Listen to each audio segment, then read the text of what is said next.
Contos de Eça de Queiroz, lidos por Sofia Pedro. O Defunto. Capítulo 1. No ano de 1474, que foi por toda a cristandade tão abundante em mercês divinas, reinando em Castela el rei Henrique IV, veio habitar na cidade de Segóvia, onde herdara moradias e uma horta, um cavaleiro moço, de muito limpa linhagem e gentil parecer, que se chamava Dom Rui de Cardenas. Essa casa, que lhe legara seu tio, arcedíago e mestre em cânones, ficava ao lado e na sombra silenciosa da igreja da Nossa Senhora do Pilar, e, em frente, para além do adro, onde cantavam as três bicas de um chafariz antigo, era o escuro e gradeado palácio de Dom Alonso de Lara, fidalgo de grande riqueza e maneiras sombrias, que já na madureza da sua idade, todo grisalho, desposara uma menina falada em Castela pela sua alvura, cabelos cor de sol claro e colo de garça real.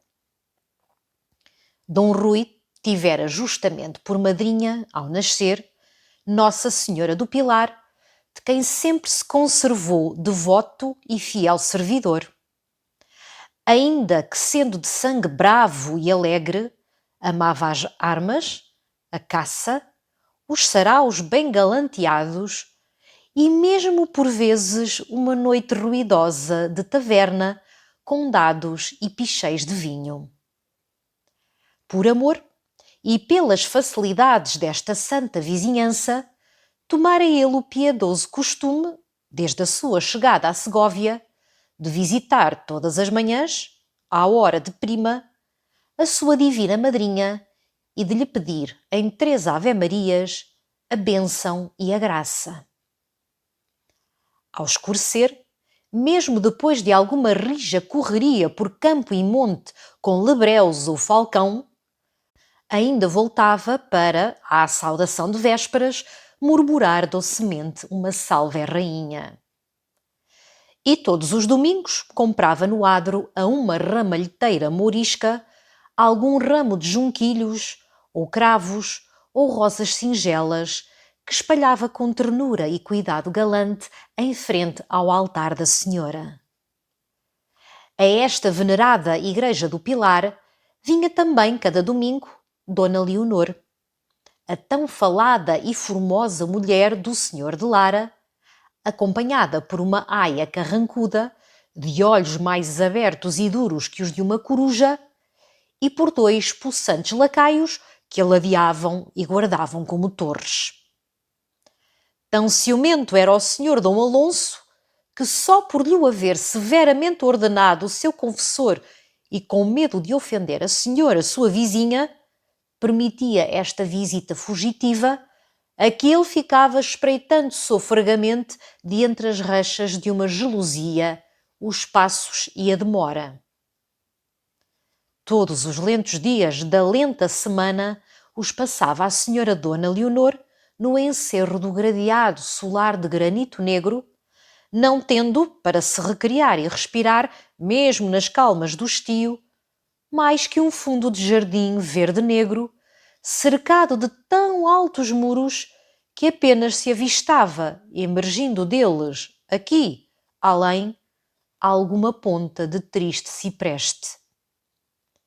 Mas essa curta visita a Nossa Senhora do Pilar bastou para que Dom Rui se enamorasse dela, tresloucadamente, na manhã de maio em que a viu de joelhos perante o altar, numa réstia de sol, aureolada pelos seus cabelos de ouro, com as compridas pestanas pendidas sobre o livro de horas, o rosário caindo de entre os dedos finos, fina toda ela e macia e branca, de uma brancura de lírio aberto na sombra, mais branca entre as rendas negras e os negros cetins que à volta do seu corpo cheio de graça se quebravam em pregas duras sobre as lajes da capela, velhas lajes de sepulturas.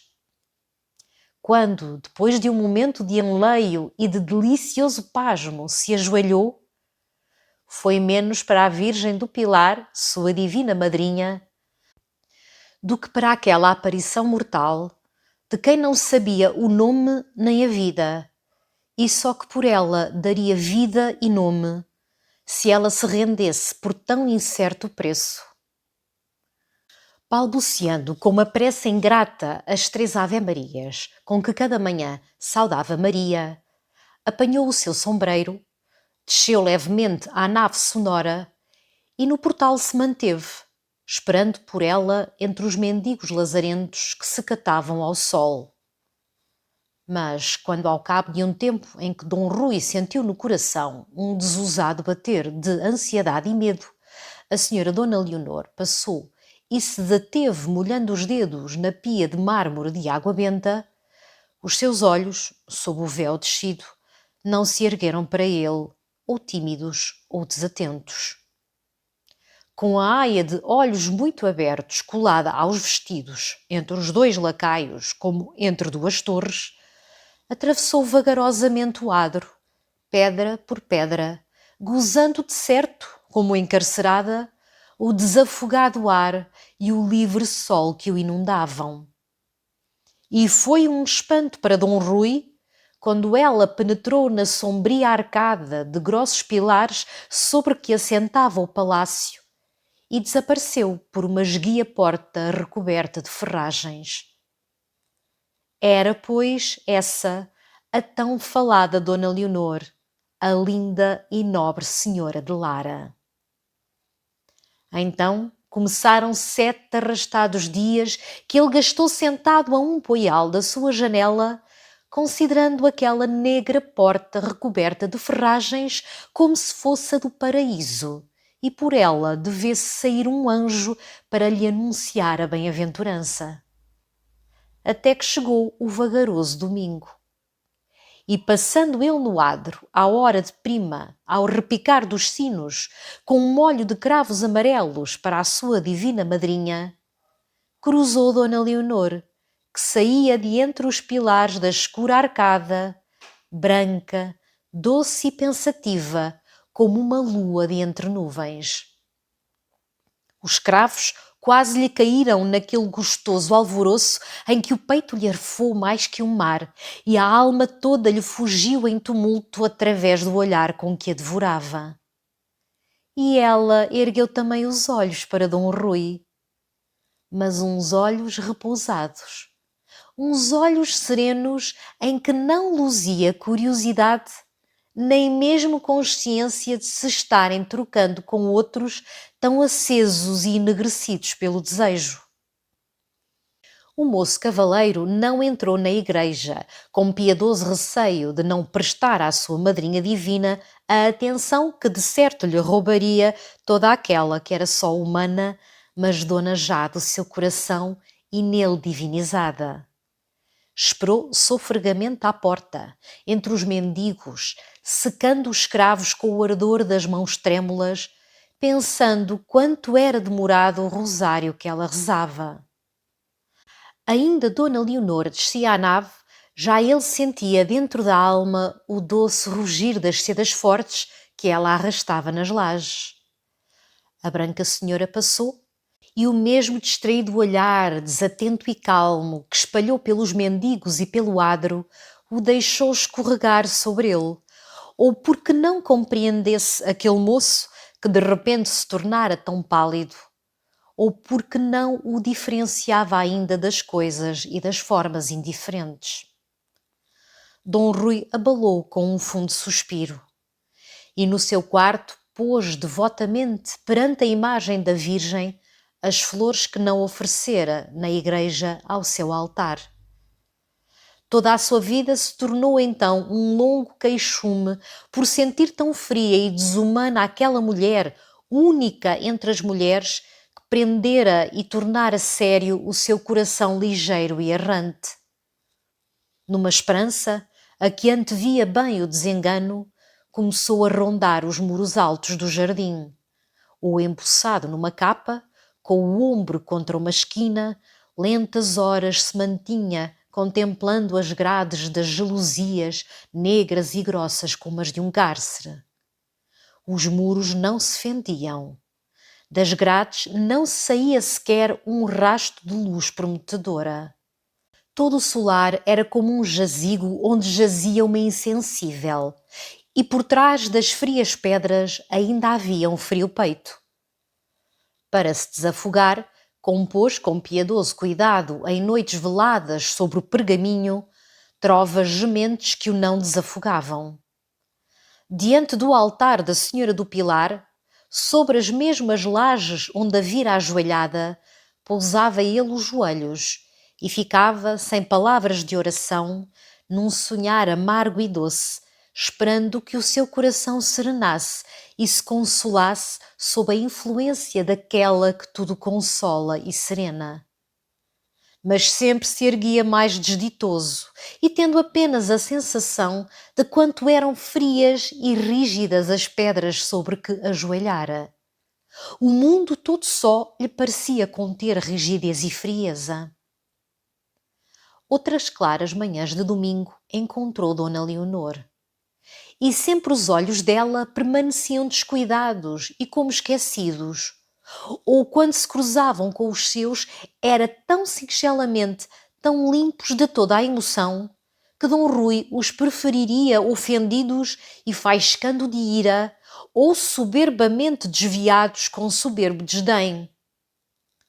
De certo, Dona Leonor já o conhecia, mas assim conhecia também a ramalheteira mourisca agachada diante do seu cesto à beira da fonte, ou os pobres que se catavam ao sol diante do portal da senhora. Nem Dom Rui já podia pensar que ela fosse desumana e fria. Era apenas soberanamente remota, como uma estrela que nas alturas gira e refulge, sem saber que embaixo, num mundo que ela não distingue, olhos que ela não suspeita, a contemplam, a adoram e lhe entregam o governo da sua ventura e sorte. Então Dom Rui pensou: ela não quer, eu não posso. Foi um sonho que findou e a Nossa Senhora a ambos nos tenha na sua graça.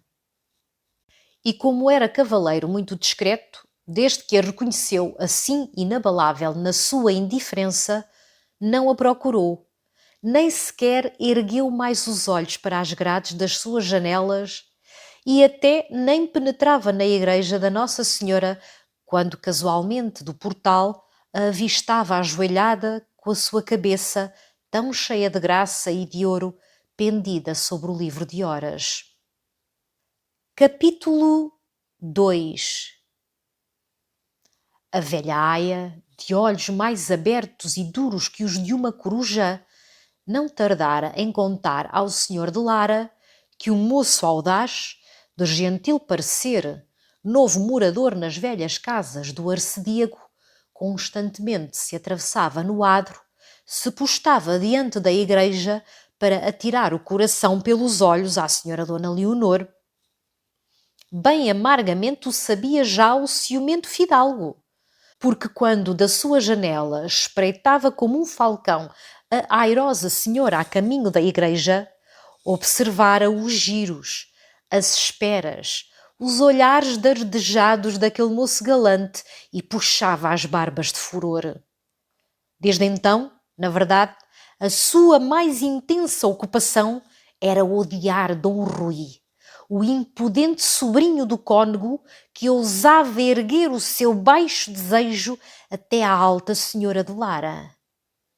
Constantemente agora o trazia vigiado por um serviçal e conhecia todos os seus passos e pousos e os amigos com quem caçava ou folgava e até quem lhe talhava os gibões e até quem lhe polia a espada e cada hora do seu viver. E mais ansiosamente ainda vigiava Dona Leonor. Cada um dos seus movimentos, os mais fugitivos modos, os silêncios e o conversar com as aias, as distrações sobre o bordado, o jeito de sonhar sob as árvores do jardim e o ar e a cor com que recolhia da igreja. Mas tão inalteradamente serena no seu sossego de coração se mostrava a senhora Dona Leonor, que nem o ciúme mais imaginador de culpas poderia achar manchas naquela pura neve. Redobradamente áspero, então, se voltava o rancor de Dom Alonso contra o sobrinho do cônego, por ter apetecido aquela pureza e aqueles cabelos cor de sol claro e aquele colo de garça real que eram só seus para esplêndido gosto da sua vida.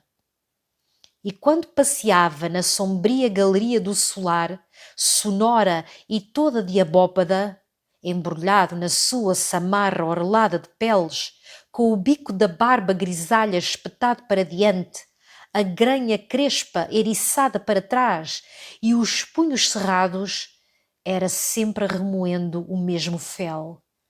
Tentou contra a virtude dela, tentou contra a minha honra. É culpado por 2 culpas e merece 2 mortes. Mas ao seu furor quase se misturou um terror quando soube que Dom Rui já não esperava no adro a senhora Dona Leonor, nem rondava amorosamente os muros do palacete, nem penetrava na igreja quando ela lá rezava aos domingos.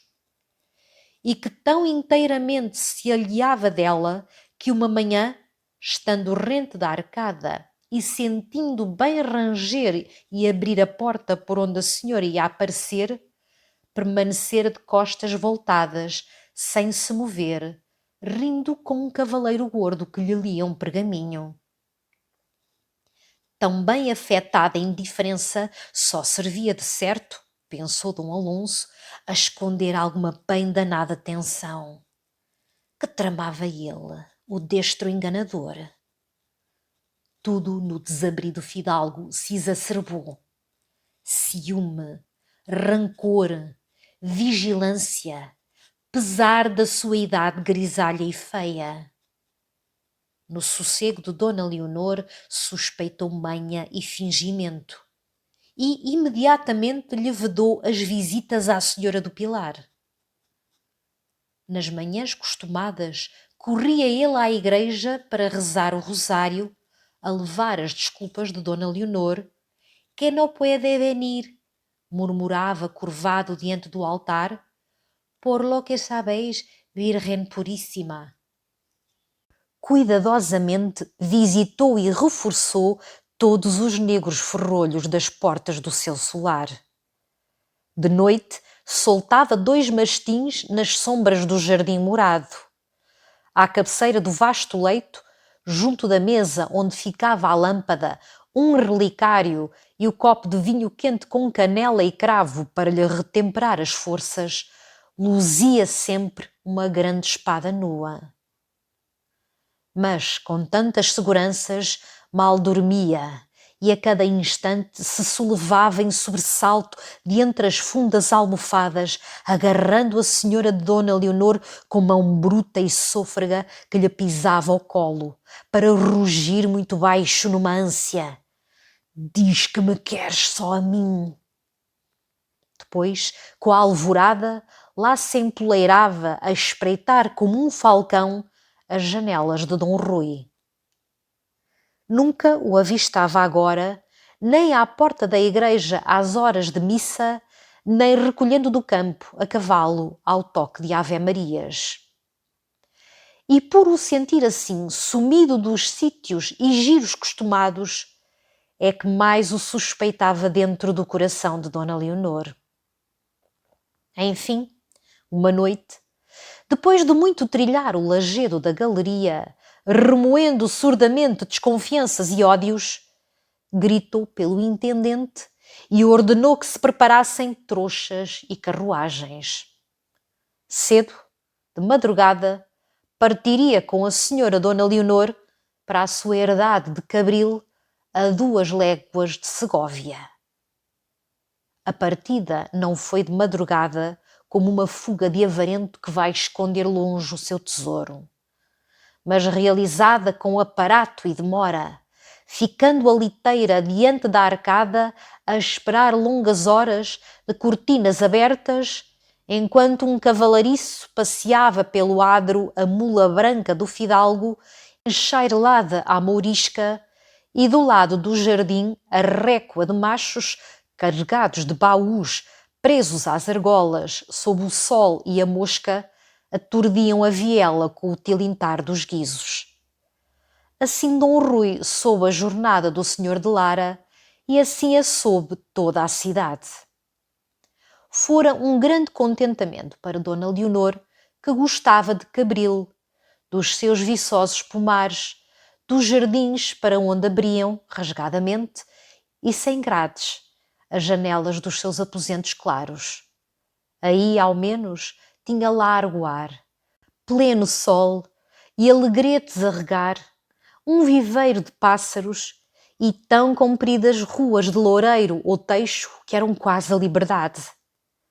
E depois esperava que no campo se aligeirassem aqueles cuidados que traziam nos derradeiros tempos tão enrugado e taciturno seu marido e senhor. Mas não logrou esta esperança, porque ao cabo de uma semana ainda se não desanuviara a face de Dom Alonso, nem de certo havia frescura de arvoredos, sussurros de águas correntes ou aromas esparsos nos rosais em flor que acalmassem a agitação tão amarga e funda. Como em Segóvia, na galeria sonora de grande abóbada, sem descanso, passava enterrado na sua samarra, com o bico da barba espetado para diante, a grenha basta eriçada para trás e um jeito de arreganhar silenciosamente o beiço, como se meditasse maldades a que gozava de antemão o sabor acre. E todo o interesse da sua vida se concentrara num serviçal que constantemente galopava entre Segóvia e Cabril e que ele, por vezes, esperava no começo da aldeia, junto ao cruzeiro, ficando a escutar o homem que desmontava, ofegante, e logo lhe dava novas apressadas. Uma noite, em que Dona Leonor no seu quarto rezava o terço com as aias, à luz de uma tocha de cera, o senhor de Lara entrou muito vagarosamente, trazendo na mão uma folha de pergaminho e uma pena mergulhada no seu tinteiro de osso. Com um rude aceno, despediu as aias, que o temiam como a um lobo. E empurrando um escabelo para junto da mesa, volvendo para Dona Leonor a face a que impusera tranquilidade e agrado, como se apenas viesse por coisas naturais e fáceis. Senhora, quero que me escrevais aqui uma carta que muito me convém escrever. Tão costumada era nela a submissão que, sem outro reparo ou curiosidade, indo apenas pendurar na barra do leito o rosário em que rezara, se acomodou sobre o escabelo e os seus dedos finos, com muita aplicação, para que a letra fosse esmerada e clara, traçaram a primeira linha curta que o senhor de Lara ditara e era: Meu cavaleiro. Mas quando ele ditou a outra, mais longa e de um modo amargo, Dona Leonor arrojou a pena como se a pena a escaldasse e, recuando da mesa, gritou numa aflição: Senhor, para que convém que eu escreva tais coisas e tão falsas? Num brusco furor, o senhor de Lara arrancou do cinto um punhal que lhe agitou junto à face, rugindo surdamente. Ou escreveis o que vos mando e que a mim me convém, ou por Deus que vos vare o coração.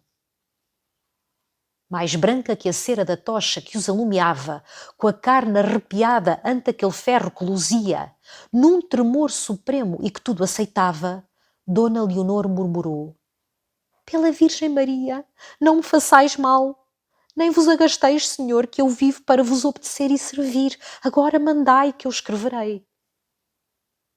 Então, com os punhos cerrados nas bordas da mesa onde pousara o punhal, esmagando a frágil e desditosa mulher sob o olhar duro que fuzilava, o senhor de Lara ditou, atirou roucamente aos pedaços, aos repelões, uma carta que dizia, quando finda e traçada em letra bem certa e trêmula: Meu cavaleiro, muito mal haveis compreendido, ou muito mal pagais o amor que vos tenho e que não vos pude nunca em Segóvia mostrar claramente.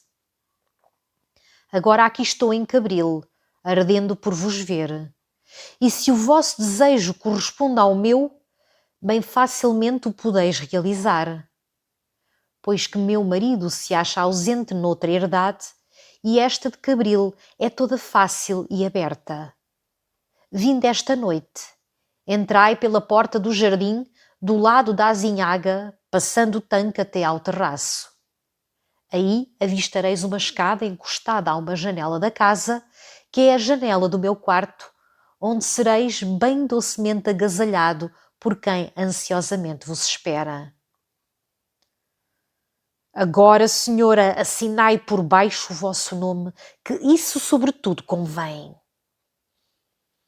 Dona Leonor traçou vagarosamente o seu nome, tão vermelha como se a despissem diante de uma multidão.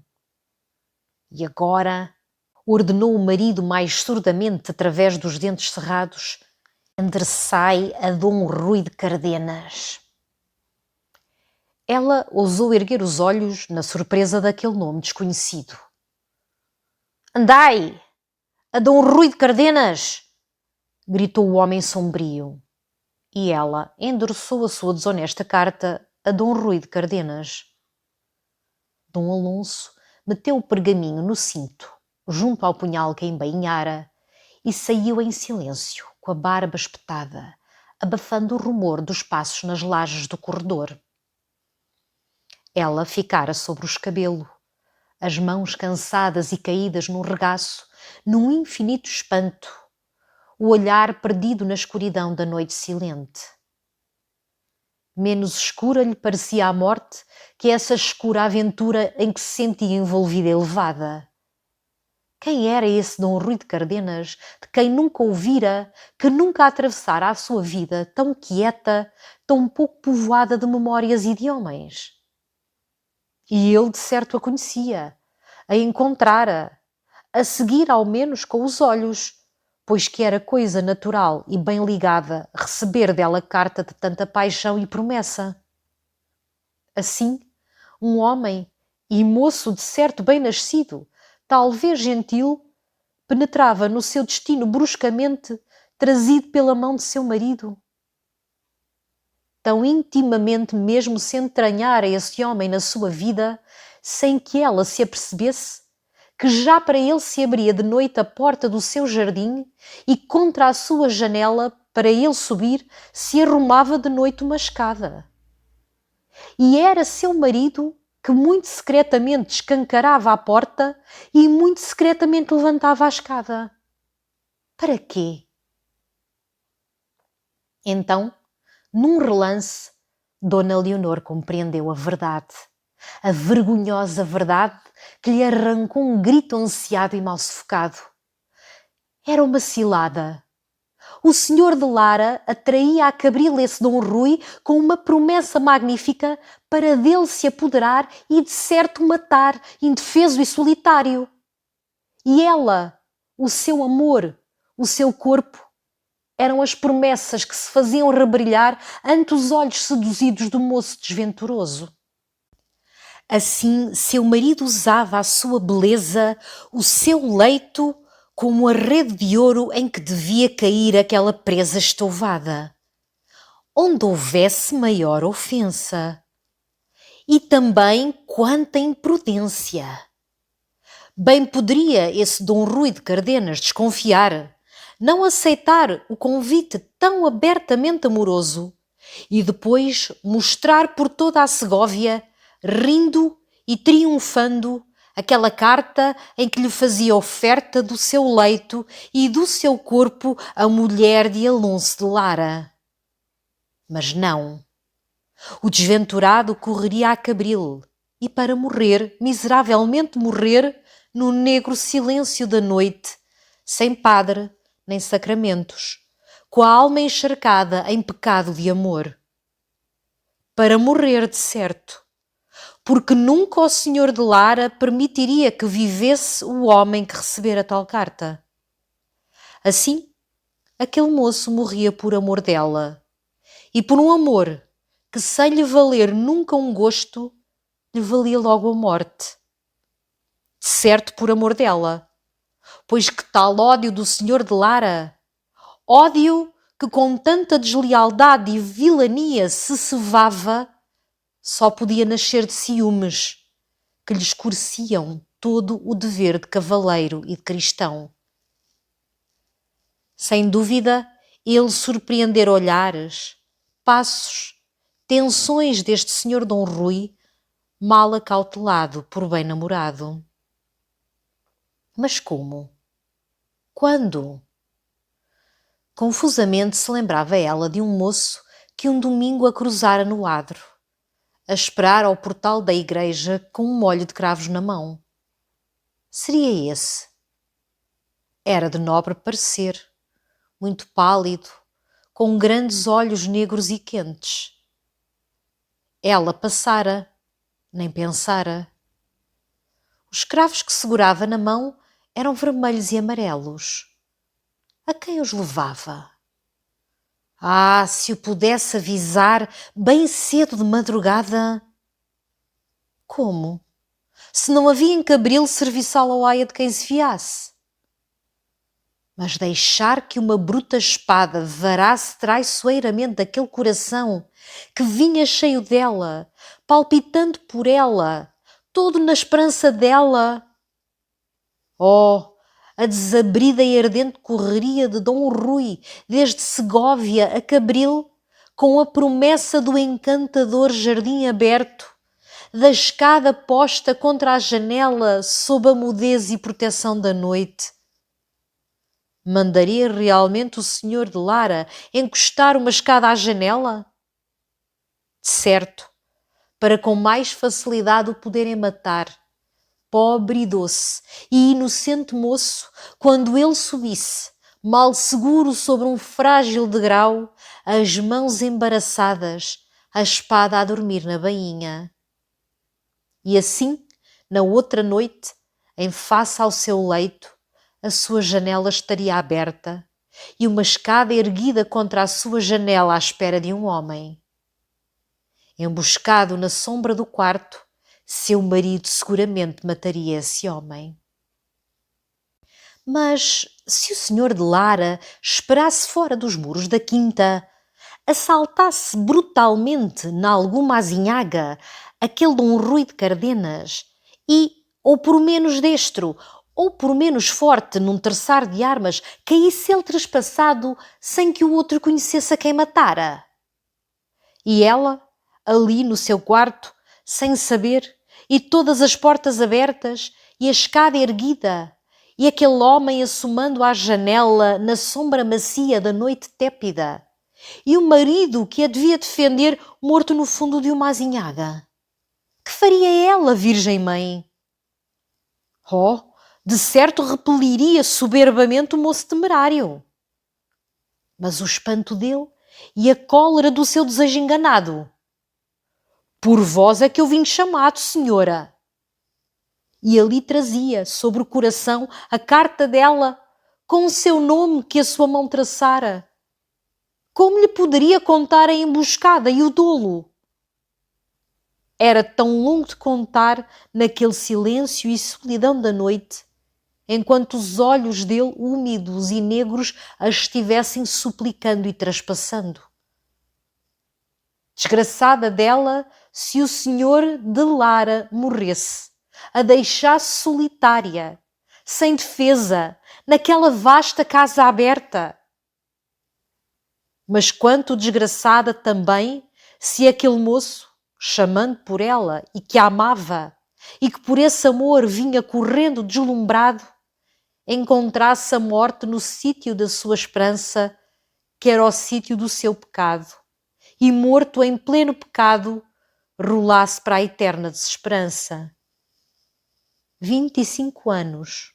Ele, se era o mesmo de quem se lembrava, pálido e tão airoso, com um gibão de iludo roxo e um ramo de cravos na mão, à porta da igreja em Segóvia. 2 lágrimas saltaram dos cansados olhos de Dona Leonor.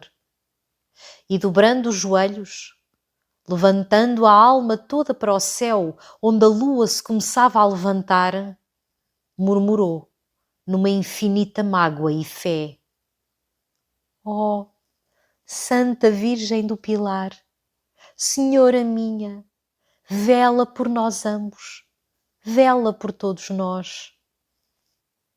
Capítulo 3.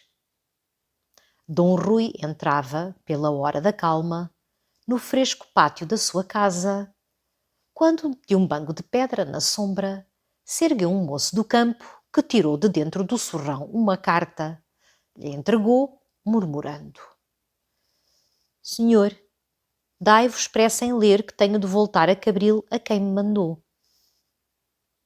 Dom Rui abriu o pergaminho e, no deslumbramento que o tomou, bateu com ele contra o peito como para o enterrar no coração.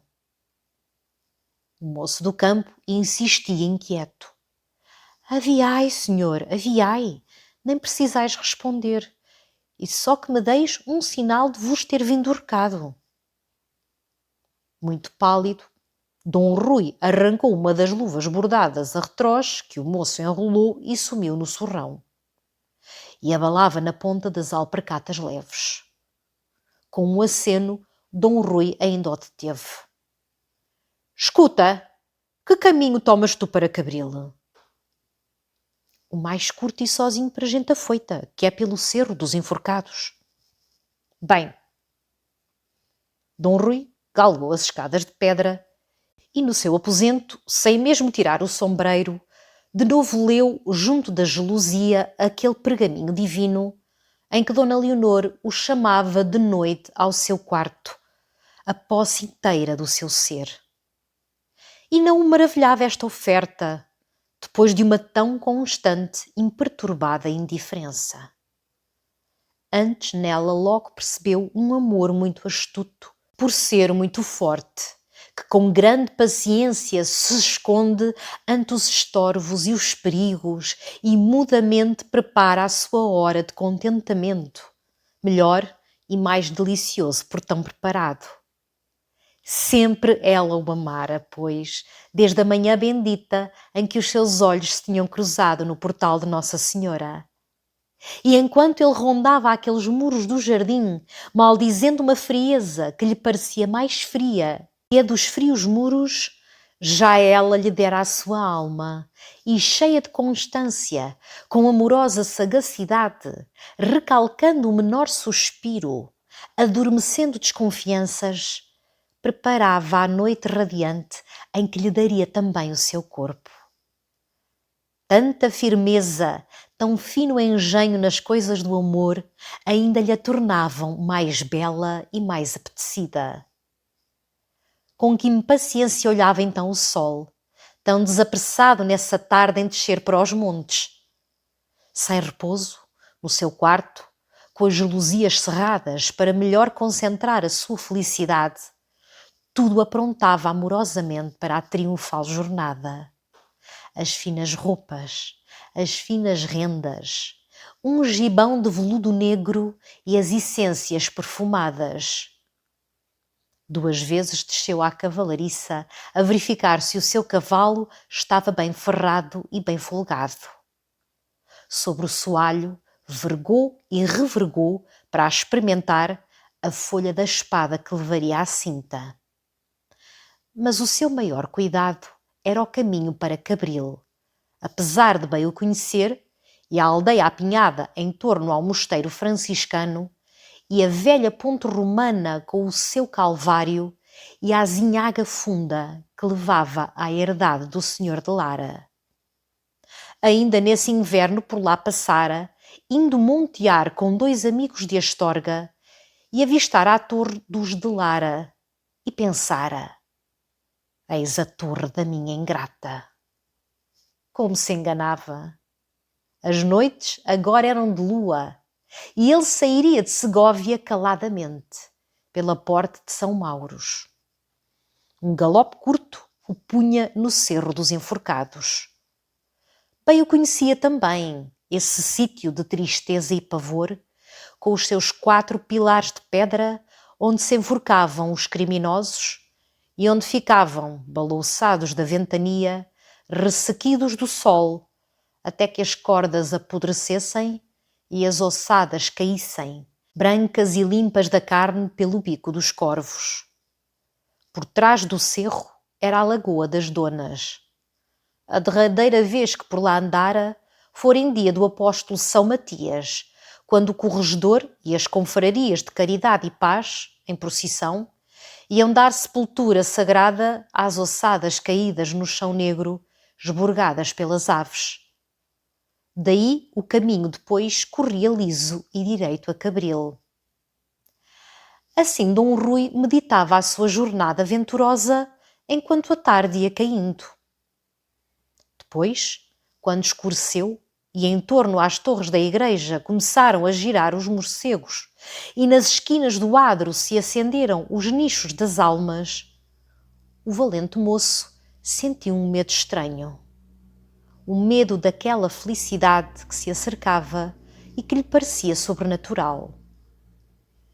Era, pois, certo que essa mulher de divina formosura, famosa em Castela e mais inacessível que um astro, seria sua, toda sua, no silêncio e segurança de uma alcova, dentro em breves instantes, quando ainda se não tivessem apagado diante dos retábulos das almas aqueles lumes devotos? E o que fizera ele para lograr tão grande bem?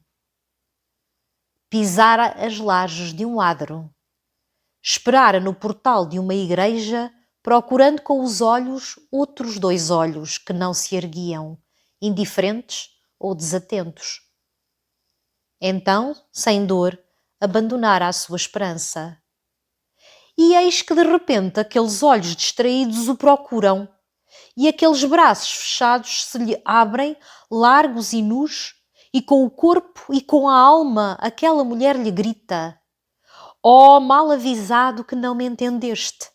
Vem! Quem te desanimou já te pertence." Houvera jamais igual ventura? Tão alta, tão rara, que de certo atrás dela, se não erra a lei humana, já devia caminhar a desventura.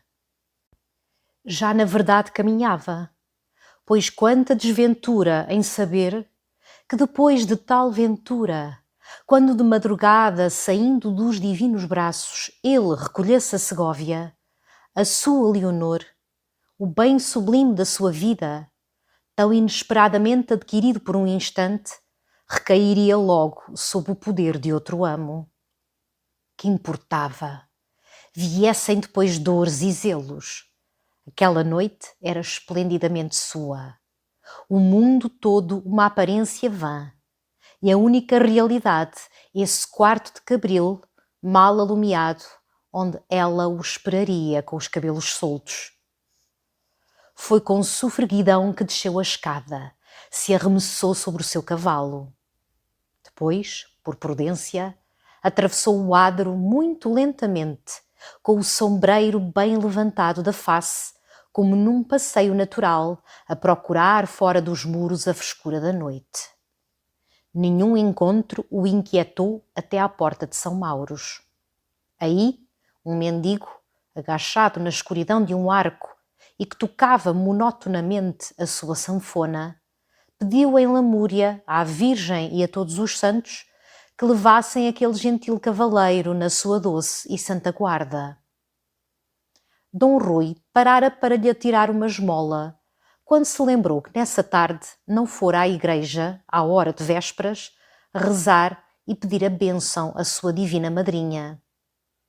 Com um salto, desceu logo do cavalo, porque, justamente, rente ao velho arco, tremeluzia uma lâmpada alumiando um retábulo. Era uma imagem da Virgem com o peito traspassado por 7 espadas. Dom Rui ajoelhou, pousou o sombreiro nas lajes e com as mãos erguidas, muito zelosamente, rezou uma salve rainha. O clarão amarelo da luz envolvia o rosto da senhora, que, sem sentir as dores dos 7 ferros, ou como se eles só dessem inefáveis gozos, sorria com os lábios muito vermelhos. Enquanto ele rezava, no convento de São Domingos, ao lado, a sineta começou a tocar a agonia. Dentre a sombra negra do arco, cessando a sanfona, o mendigo murmurou: "Lá está um frade a morrer." Dom Rui disse uma Ave-Maria pelo frade que morria.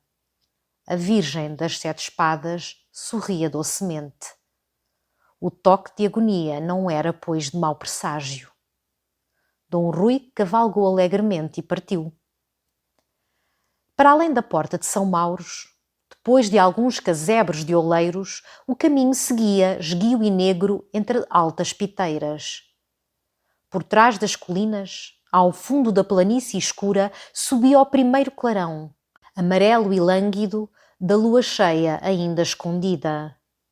E Dom Rui marchava a passo, receando chegar a Cabril muito cedo, antes que as aias e os moços findassem o serão e o rosário. Por que não lhe marcar a Dona Leonor a hora naquela carta tão clara e tão pensada? Então a sua imaginação corria adiante, rompia pelo jardim de Cabril, galgava aladamente a escada prometida, e ele largava também atrás, numa carreira sôfrega que arrancava as pedras do caminho mal junto. Depois sofreava o cavalo ofegante. Era cedo, era cedo. E retomava o passo penoso, sentindo o coração contra o peito, como ave presa que bate às grades. Assim chegou ao cruzeiro, onde a estrada se fendia em duas, mais juntas que as pontas de uma forquilha, ambas cortando através de pinheiral. Descoberto diante da imagem crucificada, Dom Rui teve um instante de angústia, pois não recordava qual delas levava ao Cerro dos Enforcados. Já se embrenhara na mais cerrada, quando, de entre os pinheiros calados, uma luz surgiu dançando no escuro. Era uma velha em farrapos, com as longas melenas soltas, vergada sobre um bordão e levando uma candeia. "Para onde vai este caminho?" gritou Dom Rui. A velha balançou mais ao alto a candeia para mirar o cavaleiro. "Para Charama." E Luz e Velha imediatamente se sumiram fundidas na sombra, como se ali tivessem surgido somente para avisar o cavaleiro do seu caminho errado.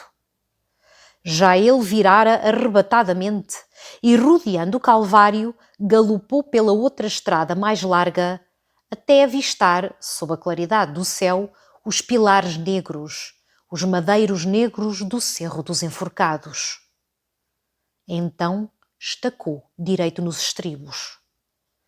Num cômoro alto, seco, sem erva ou urze, ligados por um muro baixo, todo esbrechado, lá se erguiam, negros, enormes, sob a amarelidão do luar, os 4 pilares de granito semelhantes aos 4 cunhais de uma casa desfeita. Sobre os pilares pousavam 4 grossas traves. Das traves pendiam 4 enforcados negros e rígidos no ar parado e mudo. Tudo em torno era morto como eles. Cor das aves de rapina dormiam empoleiradas sobre os madeiros. Para além, rebrilhava lividamente a água morta da Lagoa das Donas. E no céu, a lua ia grande e cheia. Dom Rui murmurou o Padre Nosso devido por todo o cristão àquelas almas culpadas. Depois impeliu o cavalo e passava, quando, no imenso silêncio e na imensa solidão, se ergueu, ressoou uma voz que o chamava, suplicante e lenta. "Cavaleiro, detendo-vos, vinde cá." Dom Rui colheu bruscamente as rédeas e, erguido sobre os estribos, atirou os olhos espantados por todo o sinistro ermo. Só avistou o cerro áspero, a água rebrilhante e muda, os madeiros, os mortos. E pensou que fora a ilusão da noite ou ousadia de algum demónio errante. E serenamente picou o cavalo, sem sobressalto ou pressa, como numa rua de Segóvia. Mas, por trás, a voz tornou, mais urgentemente o chamou, ansiosa, quase aflita. Cavaleiro, esperai! Não vos vades! Voltai! Chegai aqui! De novo Dom Rui estacou e, virado sobre a sela, encarou afoitamente os 4 corpos pendurados das traves. Do lado dele soava a voz que, sendo humana, só podia sair de forma humana. Um desses enforcados, pois, o chamara com tanta pressa e ânsia. Restaria nalgum, por maravilhosa mercê de Deus, alento e vida? Ou seria que, por maior maravilha, uma dessas carcaças meio apodrecidas o detinha para lhe transmitir avisos de além da campa? Mas que a voz rompesse de um peito vivo ou de um peito morto, grande covardia era abalar espavoridamente sem a atender e a servir. Atirou logo para dentro do cerro o cavalo que tremia e, parando, direito e calmo, com a mão na ilharga, depois de fitar um por um os 4 corpos suspensos, gritou: Qual de vós, homens enforcados, ousou chamar por Dom Rui de Cardenas? Então, aquele que voltava as costas à lua cheia respondeu, do alto da corda, muito quieta e naturalmente, como um homem que conversa da sua janela para a rua. Senhor, fui eu. Dom Rui fez avançar para diante dele o cavalo. Não lhe distinguia a face, enterrada no peito, escondida pelas longas e negras melenas pendentes. Só percebeu que tinha as mãos soltas e desamarradas, e também soltos os pés nus, já ressequidos e da cor do betume. Que me queres? O enforcado, suspirando, murmurou: Senhor, fazei-me a grande mercê de me cortar esta corda em que estou pendurado. Dom Rui arrancou a espada e, de um golpe certo, cortou a corda meio apodrecida. Com um sinistro som de ossos entrechocados, o corpo caiu no chão, onde jazeu um momento estirado. Mas imediatamente se endireitou sobre os pés mal seguros e ainda dormentes e ergueu para Dom Rui uma face morta, que era uma caveira com a pele muito colada e mais amarela que a lua que nela batia. Os olhos não tinham movimento nem brilho. Ambos os beiços se lhe arreganhavam num sorriso empedernido. De entre os dentes muito brancos surdia uma ponta de língua muito negra. Dom Rui não mostrou terror nem asco. E, embainhando serenamente a espada: Tu estás morto ou vivo? Perguntou. O homem encolheu os ombros com lentidão.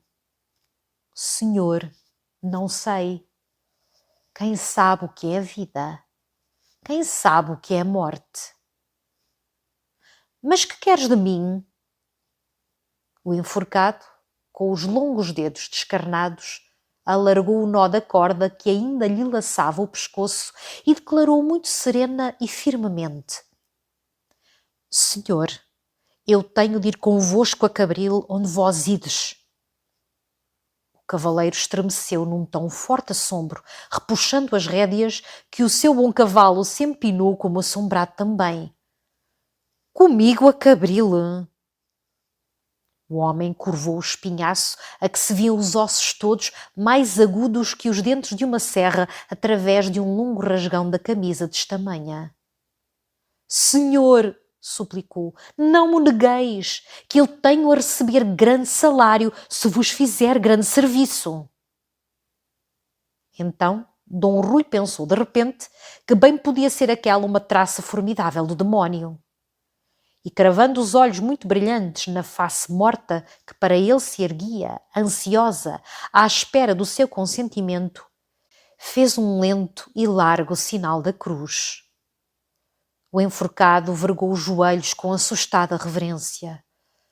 Senhor, para que me experimentais com esse sinal? Só por ele alcançamos remissão e eu só dele espero misericórdia. Então Dom Rui pensou que se esse homem não era mandado pelo demónio, bem podia ser mandado por Deus. E logo devotamente, com um gesto submisso em que tudo entregava ao céu, consentiu, aceitou o pavoroso companheiro. Vem comigo, pois, a Cabril, se Deus te manda, mas eu nada te pergunto e tu nada me perguntes. Desceu logo o cavalo à estrada toda alumiada da lua. O enforcado seguia ao seu lado, com passos tão ligeiros que mesmo quando Dom Rui galopava, ele se conservava rente ao estribo, como levado por um vento mudo. Por vezes, para respirar mais livremente, repuxava um nó da corda que lhe enroscava o pescoço. E quando passavam entre sebes onde errasse o aroma de flores silvestres, o homem murmurava com infinito alívio e delícia. Como é bom correr! Dom Rui ia num assombro, num tormentoso cuidado.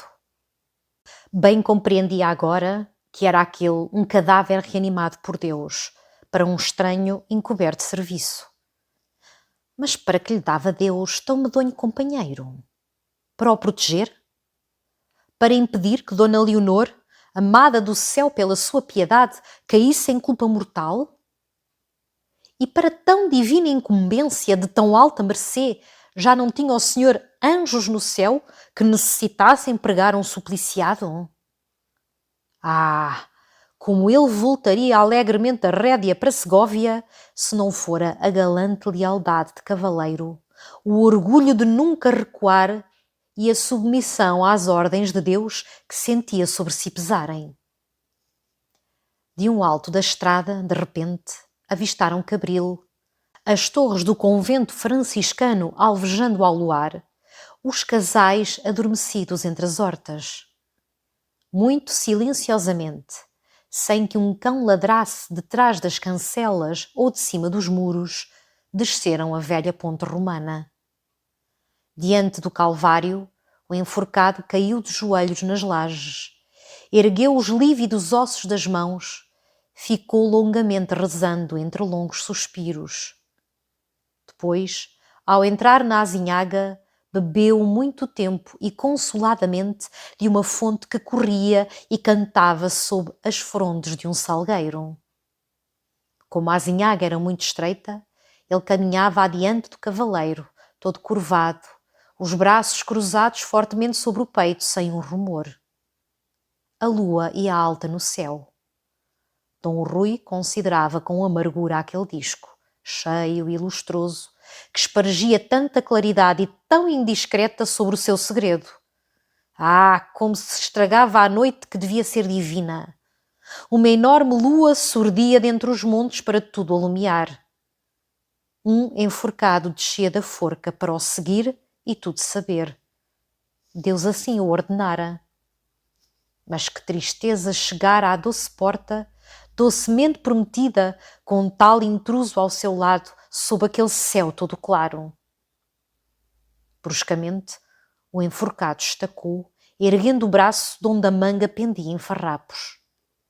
Era o fim da azinhaga que desembocava em caminho mais largo e mais batido, e diante deles alvejava o comprido muro da quinta do Senhor de Lara, tendo aí um mirante com varandinhos de pedra e todo revestido de era. Senhor, murmurou o enforcado, segurando com respeito o estribo de Dom Rui. Logo a poucos passos deste mirante é a porta por onde deveis penetrar no jardim.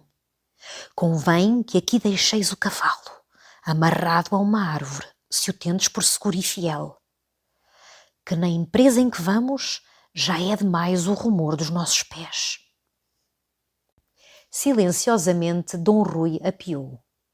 Prendeu o cavalo que sabia fiel e seguro ao tronco de um álamo seco. E tão submisso se tornara àquele companheiro imposto por Deus, que sem outro reparo o foi seguindo rente do muro que o luar batia. Com vagarosa cautela e na ponta dos pés nus, avançava agora o enforcado, vigiando o alto do muro, sondando a negrura da sebe, parando a escutar rumores que só para ele eram percebíveis, porque nunca Dom Rui conhecera a noite mais fundamente adormecida e muda.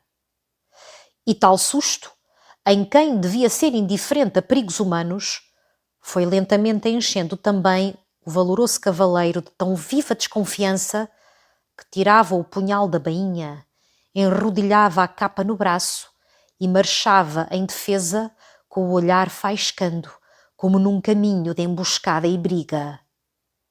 Assim chegaram a uma porta baixa que o enforcado empurrou e que se abriu sem gemer nos gonzos.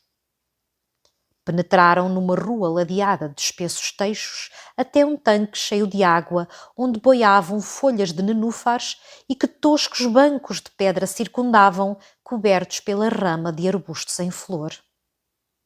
"Por ali", murmurou o enforcado, estendendo o braço mirrado. Era, além do tanque, uma avenida que densas e velhas árvores abobadavam e escureciam. Por ela se meteram, como sombras na sombra, o enforcado adiante, Dom Rui seguindo muito subtilmente, sem roçar um ramo, mal pisando a areia. Um leve fio de água sussurrava entre relvas. Pelos troncos subiam rosas trepadeiras que cheiravam docemente. O coração de Dom Rui recomeçou a bater numa esperança de amor. "Chut!", fez o enforcado. E Dom Rui quase tropeçou no sinistro homem que estacara, com os braços abertos como as traves de uma cancela. Diante deles, 4 degraus de pedra subiam a um terraço onde a claridade era larga e livre. Agachados, treparam os degraus, e ao fundo de um jardim sem árvores, todo em canteiros de flores bem recortados, orlados de bucho curto, avistaram um lado da casa batido pela lua cheia. Ao meio, entre as janelas de peitoril fechadas, um balcão de pedra, com manjericões aos cantos, conservava as vidraças abertas, largamente. O quarto, dentro, apagado, era como um buraco de treva na claridade da fachada que o luar banhava. E arrimada contra o balcão estava uma escada com degraus de corda. Então, o enforcado empurrou Dom Rui vivamente dos degraus para a escuridão da avenida. E aí, com um modo urgente, dominando o cavaleiro, exclamou: "Senhor, convém agora que me deis o vosso sombreiro e a capa. Vós que dais aqui na escuridão destas árvores. Eu vou trepar àquela escada e espreitar para aquele quarto. E se for como desejais, aqui voltarei, e com Deus sede feliz." Dom Rui recuou no horror de que tal criatura subisse a tal janela. E bateu o pé, gritou surdamente: "Não, por Deus!"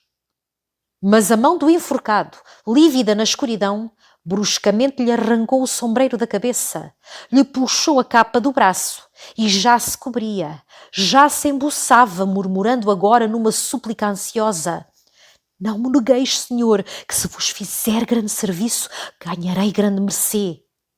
E galgou os degraus, estava no alumiado e largo terraço. Dom Rui subiu atontado e espreitou. E, ó maravilha! Era ele, Dom Rui, todo ele, na figura e no modo, aquele homem que por entre os canteiros e o bucho curto avançava, airoso e leve, com a mão na cintura, face erguida risonhamente para a janela, a longa pluma escarlate do chapéu balançando em triunfo. O homem avançava no luar esplêndido. O quarto amoroso lá estava esperando, aberto e negro. E Dom Rui olhava, com olhos que faiscavam, tremendo de pasmo e cólera.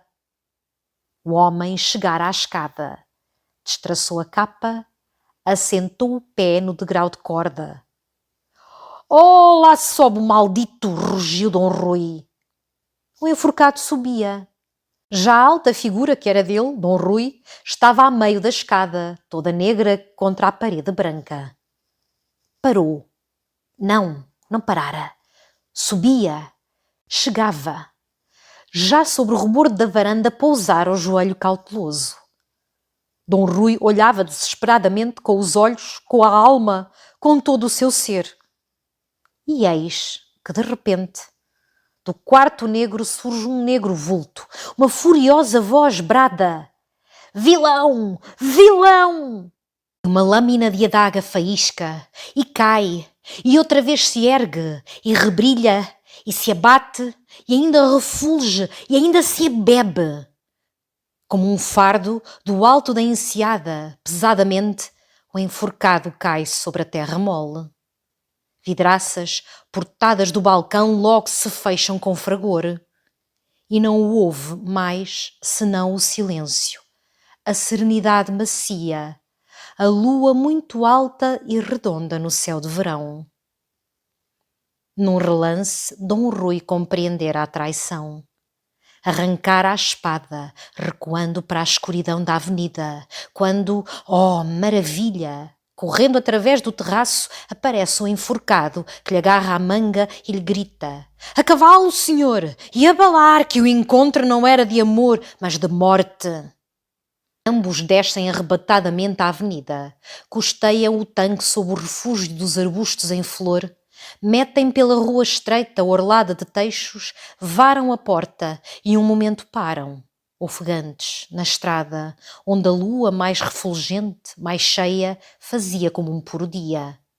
E então, só então, Dom Rui descobriu que o enforcado conservava cravada no peito até aos copos a adaga, cuja ponta lhe saía pelas costas, luzidia e limpa. Mas já o pavoroso homem o empurrava, o apressava. A cavalo, senhor, e abalar que ainda está sobre nós a traição. Arrepiado, numa ânsia de findar a aventura tão cheia de milagre e de horror, Dom Rui colheu as rédeas, cavalgou sofregamente. E logo, em grande pressa, o enforcado saltou também para a garupa do cavalo fiel. Todo se arrepiou o bom cavaleiro ao roçar nas suas costas aquele corpo morto, dependurado de uma forca, atravessado por uma adaga. Com que desespero galopou então pela estrada infindável! Em carreira tão violenta, o enforcado nem oscilava, rígido sobre a garupa, como um bronze num pedestal.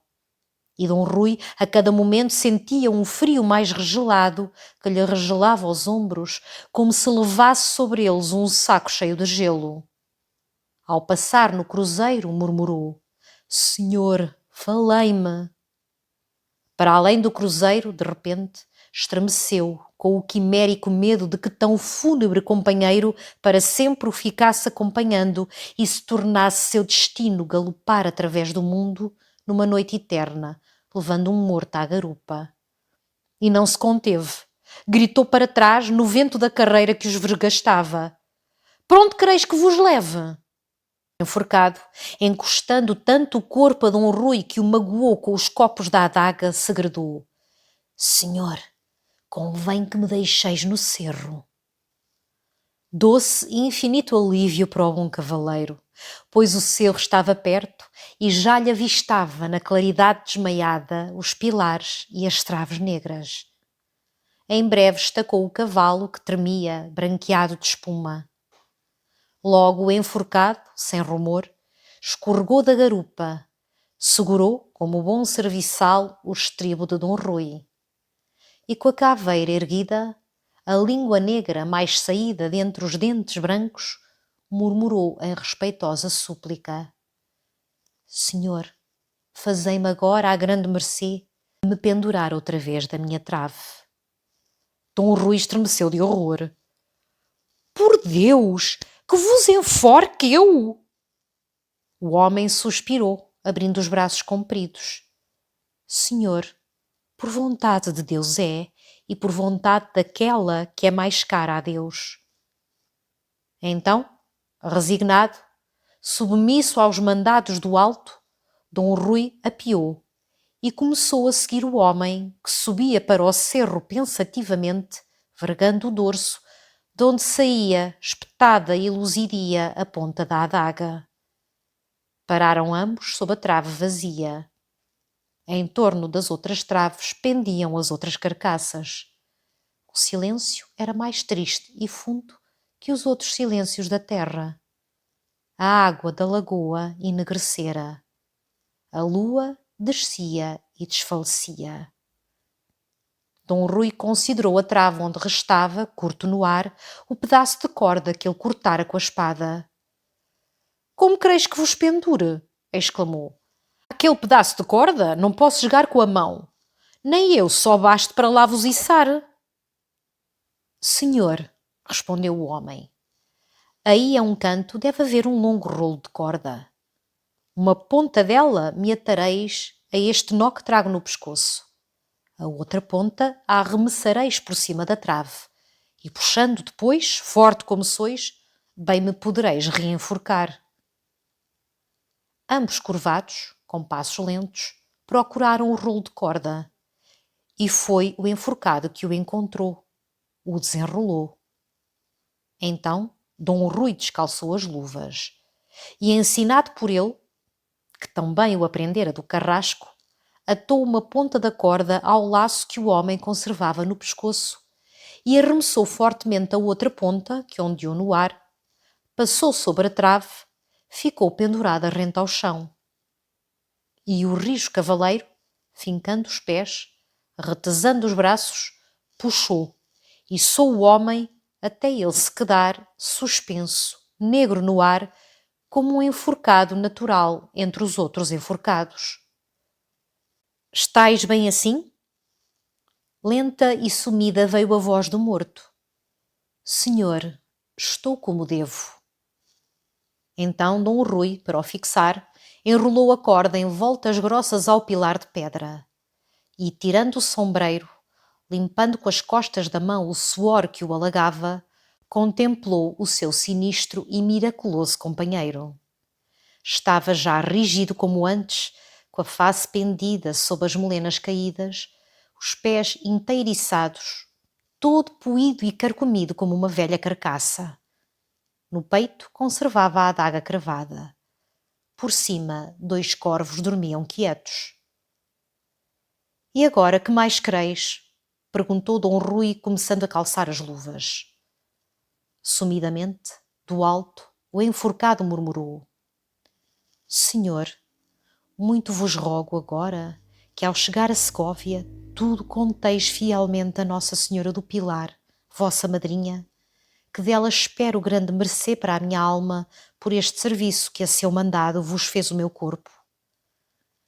Então Dom Rui de Cardenas tudo compreendeu e, ajoelhando devotamente sobre o chão de dor e morte, rezou uma longa oração por aquele bom enforcado. Depois galopou para Segóvia. A manhã clareava quando ele transpôs a porta de São Mauros. No ar fino, os sinos claros tocavam a matinas. E entrando na igreja de Nossa Senhora do Pilar, ainda no desalinho da sua terrível jornada, Dom Rui, de rojo ante o altar, narrou à sua divina madrinha a ruim tensão que o levara a Cabril, o socorro que do céu recebera, e com quentes lágrimas de arrependimento e gratidão lhe jurou que nunca mais poria desejo onde houvesse pecado, nem no seu coração daria entrada a pensamento que viesse do mundo e do mal. Capítulo 4. A essa hora, em Cabril, Dom Alonso de Lara, com olhos esbugalhados de pasmo e terror, esquadrinhava todas as ruas e recantos e sombras do seu jardim. Quando, ao alvorecer, depois de escutar à porta da câmara onde nessa noite encerrara Dona Leonor, ele descera subtilmente ao jardim e não encontrara, debaixo do balcão rente à escada, como deliciosamente esperava, o corpo de Dom Rui de Cardenas, teve por certo que o homem odioso, ao tombar, ainda com um resto débil de vida, se arrastara sangrando e arquejando, na tentativa de alcançar o cavalo e abalar de Cabril. Mas, com aquela rija adaga que ele 3 vezes lhe enterrara no peito e que no peito lhe deixara, não se arrastaria o vilão por muitas jardas e, nalgum canto, devia jazer frio e enteiriçado. Rebuscou então cada rua, cada sombra, cada maciço de arbustos.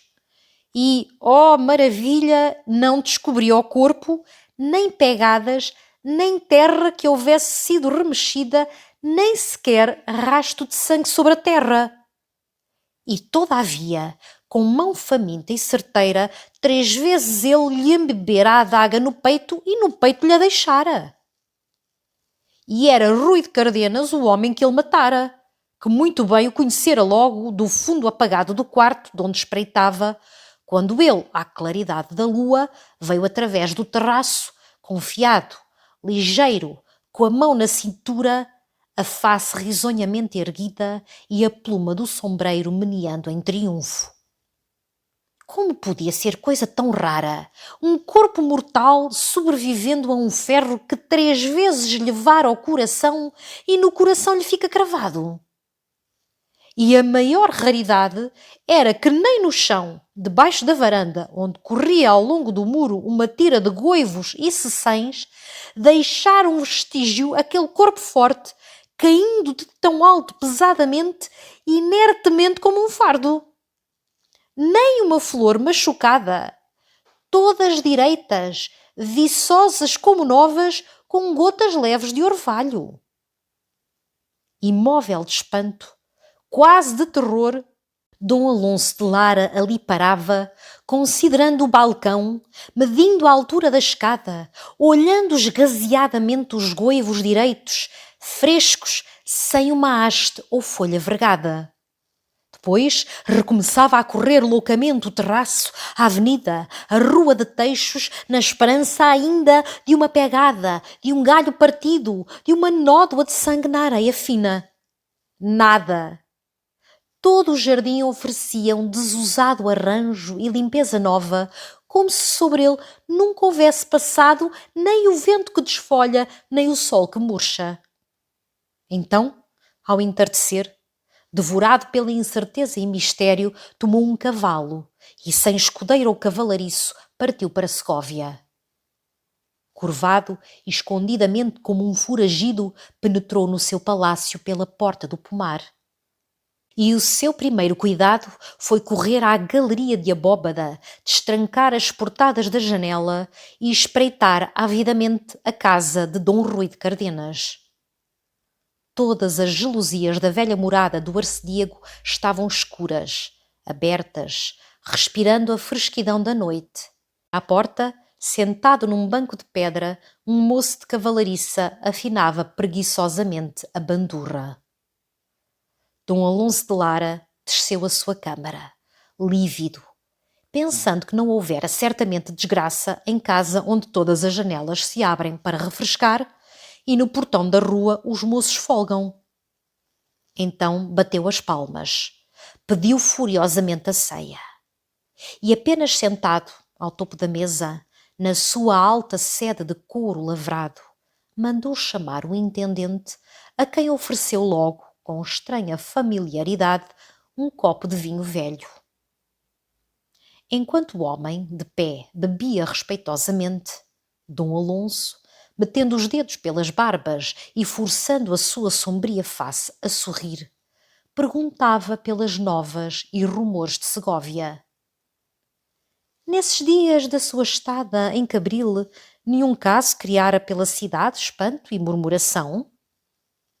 O intendente limpou os beiços para afirmar que nada ocorrera em Segóvia de que andasse murmuração, a não ser que a filha do senhor Dom Gutierres, tão moça e tão rica herdeira, tomara o véu no convento das Carmelitas Descalças. Dom Alonso insistia, fitando vorazmente o intendente. E não se travara uma grande briga? Não se encontrara ferido na estrada de Cabril um cavaleiro moço muito falado? O intendente encolheu os ombros. nada ouvira pela cidade, de brigas ou de cavaleiros feridos. Com um aceno desabrido, Dom Alonso despediu o intendente. Apenas Seara, parcamente, logo voltou à galeria a espreitar as janelas de Dom Rui. Estavam agora cerradas. Na última, da esquina, tremuluzia uma claridade. Toda a noite Dom Alonso velou, remoendo incansavelmente o mesmo espanto. Como pudera escapar aquele homem com uma adaga atravessada no coração? Como pudera? Ao luzir da manhã, tomou uma capa, um largo sombreiro. Desceu ao adro, todo embuçado e encoberto, e ficou rondando por diante da casa de Dom Rui. Os sinos tocaram a matinas. Os mercadores, com os gibões mal abotoados, saíam a erguer as portadas das lojas, a pendurar as tabuletas. Já os hortelões, picando os burros carregados de ceiras, atiravam os pregões da hortaliça fresca, e frades descalços, com o alforje aos ombros, pediam esmola, benziam as moças. Beatas embiocadas, com grossos rosários negros, enfiavam golosamente para a igreja. Depois, o pregoeiro da cidade, parando a um canto do adro, tocou uma buzina e, numa voz tremenda, começou a ler um edital. O senhor de Lara parara junto do chafariz, pasmado, como embebido no cantar das 3 bicas de água. De repente, pensou que aquele edital, lido pelo pregoeiro da cidade, se referia talvez a Dom Rui, ao seu desaparecimento. Correu à esquina do adro, mas já o homem enrolara o papel, se afastava majestosamente, batendo nas lajes com a sua vara branca. E quando se voltava para espiar de novo a casa, eis que os seus olhos atónitos encontram Dom Rui que ele matara e que vinha caminhando para a igreja de Nossa Senhora, ligeiro, airoso, a face risonha e erguida no fresco ar da manhã, de gibão claro, de plumas claras, com uma das mãos pousando na cinta, a outra meneando distraidamente um bastão de borlas e torçal de ouro. Dom Alonso recolheu então a casa com passos arrastados e envelhecidos. No alto da escadaria de pedra achou o seu velho capelão, que o viera saudar, e que, penetrando com ele na antecâmara, depois de pedir com reverência novas da senhora Dona Leonor, lhe contou logo de um prodigioso caso que causava pela cidade grave murmuração e espanto. Na véspera, de tarde, indo o corregedor visitar o Cerro das Forcas, pois se acercava à festa dos Santos Apóstolos, descobrira, com muito pasmo e muito escândalo, que um dos enforcados tinha uma adaga cravada no peito. Fora gracejo de um pícaro sinistro? Vingança que nem a morte saciara? E para maior prodígio ainda, o corpo fora despendurado da forca, arrastado em horta ou jardim, pois que presas aos velhos farrapos se encontraram folhas tenras, e depois novamente enforcado e com corda nova. E assim ia a turbulência dos tempos que nem os mortos se forraram a ultraje. Dom Alonso escutava com as mãos a tremer, os pelos arrepiados, e imediatamente, numa ansiosa agitação, bradando, tropeçando contra as portas, quis partir e por seus olhos verificar a fúnebre profanação. Em 2 mulas ajaezadas à pressa, ambos abalaram para o Cerro dos Enforcados, ele e o capelão arrastado e aturdido. Numeroso povo de Segóvia se juntara já no cerro, pasmando para o maravilhoso horror, o morto que fora morto. Todos se arredaram ante o nobre senhor de Lara, que se arremessara pelo cabeço acima. Estacou a olhar, esgazeado e lívido, para o enforcado e para a adaga que lhe varava o peito. Era a sua adaga. Fora ele que matara o morto. Galopou espavoridamente para Cabril, e aí se encerrou com o seu segredo, começando logo a amarelecer, a definhar, sempre arredado da senhora Dona Leonor, escondido pelas ruas sombrias do jardim, murmurando palavras ao vento, até que na madrugada de São João, uma cerva que voltava da fonte com a sua bilha o encontrou morto, por baixo do balcão de pedra, todo estirado no chão, com os dedos encravados no canteiro de goivos, onde parecia ter longamente esgaravatado a terra e procurado. Capítulo 5.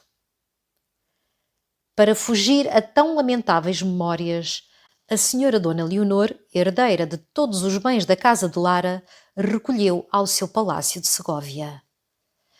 Mas como agora sabia que o senhor Dom Rui de Cardenas escapara miraculosamente à emboscada de Cabril, e como cada manhã, espreitando de entre as gelosias meio cerradas, o seguia com olhos que se não fartavam e se umedeciam, quando ele cruzava o adro para entrar na igreja, não quis ela, com receio das pressas e impaciências do seu coração, visitar a Senhora do Pilar enquanto durasse o seu luto. Depois, uma manhã de domingo, quando em vez de crepes negros se pôde cobrir de sedas roxas, desceu a escadaria do seu palácio, pálida de uma emoção nova e divina, pisou as lajes do adro, transpôs as portas da igreja. Dom Rui de Cardenas estava ajoelhado diante do altar onde depusera o seu ramo votivo de cravos amarelos e brancos. Ao rumor das sedas finas, ergueu os olhos com uma esperança muito pura e toda feita de graça celeste, como se um anjo o chamasse. Dona Leonor ajoelhou, com o peito a arfar, tão pálida e tão feliz que a cera das tochas não era mais pálida, nem mais felizes as andorinhas que batiam as asas livres pelas ogivas da velha igreja.